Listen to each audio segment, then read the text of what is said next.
Hello အားလုံးပဲမင်္ဂလာပါရှင်။ ကင်ဆာဆိုတိုင်ပင်မှာ page မှာပြန်လည်ကြိုဆိုလိုက်ပါတယ်။ဒီနေ့မှာကင်ဆာလူနာတွေအရန်အမေးများတဲ့မေးခွန်းတစ်ခုဖြစ်တဲ့ကင်ဆာဝေဒနာရှင်တွေပဲစားလို့ရသလားဆိုတဲ့မေးခွန်းကိုဖြေကြားပေးသွားမှာဆွေးနွေးပေးသွားမှာဖြစ်ပါတယ်။ဥစွာပဲကြောင့်ရရှိတဲ့အကျိုးကျေးဇူးလေးတွေကိုပြောပြပေးခြင်းပါတယ်။နံပါတ်1ကတော့ပဲသည်ပရိုတင်းကြွယ်ဝတယ်။ပရိုတင်းသည်အသားဓာတ်ပါ။ကြွက်သားအားနည်းခြင်းကိုထိရောက်စွာကာကွယ်ပေးနိုင်ပါတယ်။ဒုတိယတစ်ချက်ကတော့ပဲမှာအမြင်ဓာတ်ကြွယ်ဝပါတယ်။အမြင်ဓာတ်သည်အစာချေစနစ်ကိုကူညီပေးပါတယ်။ဝမ်းချုပ်နေတဲ့သူတွေမှာဝမ်းမချုပ်အောင်အထူးသင့်တော်ပါတယ်။နောက်တစ်ချက်ကတော့ပဲအမျိုးမျိုးမှာ antioxidant နဲ့ phytochemicals လို့ခေါ်တဲ့ဓာတ်တိုးဆန့်ကျင်ပစ္စည်းအာဟာရဓာတ်တွေကြွယ်ဝစွာပါဝင်တယ်။ဒီဓာတ်တွေကကင်ဆာဆဲတွေကိုတိုက်ဖျက်တဲ့နေရာမှာ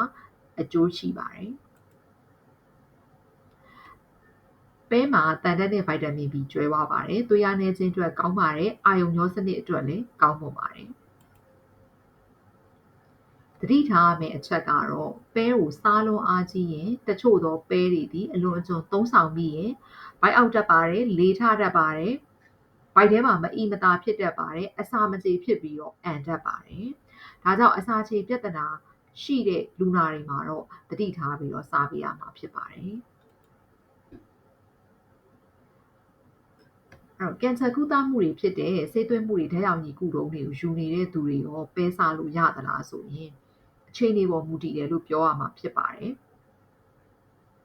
ဆေးသွင်းပြီးခါသာရက်တွေမှာတချို့သောဆေးတွေကြောင့်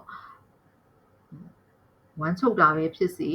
ဝမ်းသွားလွယ်တာပဲဖြစ်စေဖြစ်တတ်ပါတယ်ဗိုက်ကြီးကယ်နေတာတွေဆေးသွင်းထားလို့အန်ကျင်တာမျိုးတွေရှိတတ်တယ်အဲ့ဒီအချိန်မှာလေစာလိုမျိုးဗိုက်ပွားစေတတ်တဲ့ပဲကိုအများကြီးစားမိရင်တော့အစာမကြေတာတွေအန်ကျင်တာတွေရှိမှာဖြစ်ပါတယ်နောက်တစ်ခုကတော့ဓာတ်ရောင်ခြည်ကုထုံးမှာဝမ်းဗိုက်ပိုင်းကိုဓာတ်ကင်နေရတဲ့လူနာတွေပေါ့နော်ဝမ်းဗိုက်ဓာတ်ရောင်ခြည်ကုထုံးယူနေရတဲ့သူမျိုးတွေဆိုလို့ရှိရင်တော့ကုထုံးယူနေတဲ့အချိန်မှာပဲတွေအများကြီးမစားသင့်ဘူးဗိုက်နာတတ်တယ်လေပွတတ်တယ်ဝမ်းသွားတတ်ပါတယ်ဒီအချိန်လေးတွေကိုတော့ view စိုက်ပြီးတော့ဆင်ခြင်ပေးပါအဲ့တော့ပဲစားတဲ့အခါမှာစားသင့်တာကတော့အများကြီးတစ်ခါတည်းမစားနဲ့ပေါ့နော်ပမာဏနည်းနည်းနဲ့ပုံမှန်စားလို့ရတယ်ဥပမာတစ်နေ့ကို2စွန်း3စွန်းစားသွားလို့ရတယ်နောက်တစ်ခါစားမယ်ဆိုရင်အစိမ်းတွေစားတာမျိုးပဲကိုမကြေတာတွေစားတာမျိုးနှစ်ပြန်ကြော်တွေစားတာမျိုးမစားဘဲနဲ့ကြိမ်ညက်အောင်ကြိတ်ပြီးစားပြုတ်ပြီးစားပါဥမာပဲဟင်းချိုပဲနီလေးဆန်ပြုတ်အရန်အာဟာရဖြစ်ပါတယ်လူနာအတွက်သင့်တော်ပါတယ်ဝမ်းလျှောနေတဲ့အချိန်မျိုးဆိုရင်တော့လည်းပဲမစားနဲ့ပေါ့နော်အဲ့ဒီအချိန်မှာအစားထိုးပြီးတော့အမြင်တက်နေတဲ့ဆန်ပြုတ်တို့ပေါင်မုတ်ဖြူတို့လိုမျိုးလေးတွေတော့ပြောင်းစားပေးပေါ့ပါးစပ်မှာအနာရှိမယ်ဆိုရင်ပဲကဝါနေရတယ်ပိုနာတယ်ပေါ့နော်အဲ့ဒီအချိန်မှာပဲကိုပြော့ပြောင်းလေးကြိတ်တောက်တာပြုတ်တောက်တာပဲဟင်းချိုအနေနဲ့လှုပ်တောက်မယ်ဆိုရင်တည့်ပါတယ်သွေးပြူအားနေနေတဲ့အချိန်မှာပဲစားလို့ရပါသလားဆိုရင်အစိမ်းလိုက်တို့မကြက်တကြက်တို့ဆိုတဲ့ပဲတွေကိုတော့မစားသင့်ဘူးပေါ့တေချာချက်စားမယ်ချက်စားမယ်ဆိုရင်တော့တည့်ပါတယ်အဲ့တော့တချို့လူနာတွေရှိတယ်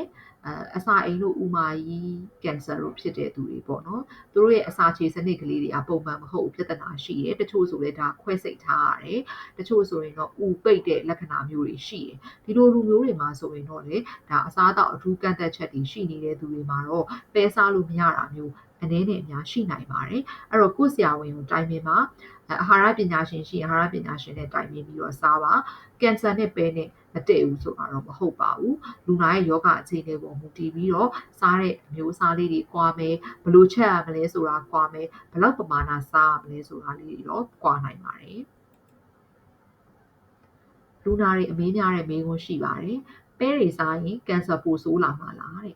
စဉ်းစားကြည့်အောင်သိပ္ပံနည်းကျသုတေသနတွေအရပဲစားလို့ကင်ဆာပိုဆိုးလာတယ်ဆိုတဲ့တိကျတဲ့သက်သေထောက်ထားမရှိပါဘူးဒါအရက်စကားသက်သက်ပဲဖြစ်ပါတယ်အမှန်တကယ်တော့ပဲမှာပါတဲ့ရှေ့မှာပြောခဲ့သလိုအမြင်ဓာတ်တွေပရိုတင်းတွေအန်တီအောက်ဆီဒန့်တွေအားဆိုလို့ရှိရင်ကင်ဆာကာကွယ်ရေးမှာတော့မှအထောက်အကူပြုတာမျိုးတွေ့ရပါတယ်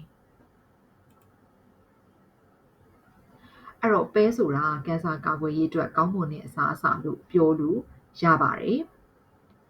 မကောင်းတာဘာလဲဆိုရင်ပဲမဟုတ်ပဲနဲ့ဒီခေတ်မှာပဲတွေကိုစိုက်ပျိုးတဲ့နေရာမှာတူလောင်တဲ့နေရာမှာတာရှည်အထားခံအောင်လို့ဓာတုပစ္စည်းတွေပိုးသက်ဆေးတွေဖြန်းကြတာမျိုးတွေရှိလာပါတယ်ပဲကြောင့်ဒုက္ခပေးတာမဟုတ်ပဲဒီလိုမတမာဘူးပေါ့နော်ဆေးတွေဖြန်းထားတာမျိုးခန္ဓာကိုယ်အတွက်မသင့်တော်တဲ့ဓာတုပစ္စည်းတွေကိုသုံးထားတာမျိုးဆေးတွေဆိုးထားတာမျိုးတွေကသာလူနာရဲ့ကင်ဆာကိုပိုဆိုးစေမှာပေါ့ပဲကိုယ်တိုင်ကတော့ကင်ဆာအတွက်ကောင်းမွန်တဲ့အစားအစာဖြစ်ကြောင်းပြောကြရင်းနဲ့ဒီကုန်းချုပ်လိုပါတယ်အဲ့တော့ပဲစားလို့ရသလားမင်းစားလို့ရပါတယ်မိမိယောဂအခြေအနေပေါ်မူတည်ပြီးတော့တင့်မျှတာစွာစားသုံးပါမိမိဆရာဝန်နဲ့တိုင်ပင်ပြီးစားသုံးပါလို့ပြောကြရင်းနဲ့အားလုံးနှုတ်ဆက်လိုက်ပါတယ်ကျေးဇူးတင်ပါတယ်ရှင်